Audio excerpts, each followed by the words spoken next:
संगमनेरच्या जोरवे गावात अल्पवयीन मुलीची छेडछाड, जाब विचारणाऱ्या आई आणि भावावर जीवघेणा हल्ला. झरेकाठी झुंजार न्यूज. नमस्कार. संगमनेर तालुक्यातील जोरवे परिसरातून एक अत्यंत धक्कादायक आणि संतापजनक घटना समोर आली आहे. इयत्ता 12वीत शिकणाऱ्या एका अल्पवयीन मुलीचा विनयभंग करून तिला ॲसिड फेकण्याची धमकी देणाऱ्या आरोपीने पीडितेच्या कुटुंबावरच कोयता आणि हातोड्याने हल्ला केल्याचा प्रकार घडला आहे. या प्रकरणी संगमनेर तालुका पोलिसांनी तिघांविरुद्ध पॉस्को अंतर्गत गंभीर गुन्हा दाखल केला आहे.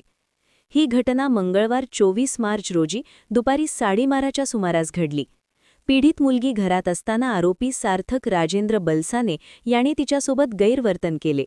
जेव्हा पीडितेने या कृत्याबाबत आपल्या आईला सांगण्याचे धाडस दाखवले तेव्हा आरोपीने तिला धमकावत म्हटले की जर आईला नाव सांगितले तर वडगाव पानमध्ये जसा ॲसिड हल्ला झाला तसाच तुझ्यावर करीन.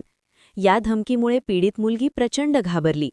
संध्याकाळी 7 वाजेच्या सुमारास जेव्हा मुलीचे आईवडील घरी आले तेव्हा तिने घडलेला सर्व प्रकार सांगितला.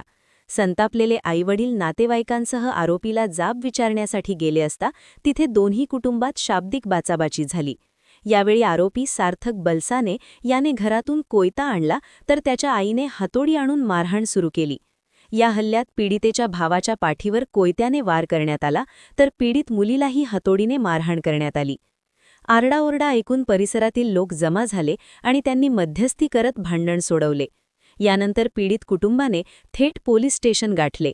संगमनेर तालुका पोलिसांनी या प्रकरणी 1. सार्थक राजेंद्र बलसाने, 2. आश्विनी राजेंद्र बलसाने, 3. भविष्य राजेंद्र बलसाने या तिघांविरुद्ध पॉस्को आणि इतर गंभीर कलमान्वये गुन्हा दाखल केला असून पुढील तपास पोलीस करत आहेत. दरम्यान या घटनेमुळे जोरवे गावातील महिलांमध्ये प्रचंड संतापाची लाट आहे. महिलांनी मोठ्या संख्येने एकत्र येत उपविभागीय पोलीस अधीक्षक कुणाल सोनवणे यांची भेट घेतली आणि निवेदन दिले.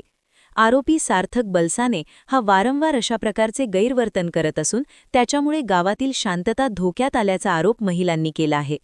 आरोपीवर कठोरात कठोर कारवाई करण्याची मागणी यावेळी करण्यात आली. गावात महिलांच्या सुरक्षेचा प्रश्न ऐरणीवर आला असून जोरवेच्या सरपंच सौ प्रीती गोकुळ दिघे आणि ग्रामस्थांनी गावात कायमस्वरूपी 2 पोलीस कॉन्स्टेबल तैनात करण्याची मागणी केली आहे.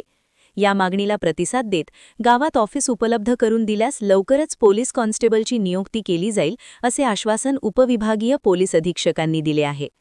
अल्पवयीन मुलीवर ॲसिड फेकण्याची धमकी आणि कुटुंबावर झालेला हा हल्ला संगमनेर तालुक्यात चर्चेचा विषय ठरला आहे. आता पोलीस या आरोपींवर काय कडक कारवाई करतात याकडे सर्वांचे लक्ष लागले आहे. व्हिडिओ आवडल्यास लाईक व सबस्क्राईब करा. झुंजार न्यूज या चॅनल झरेकाठी प्रतिनिधी.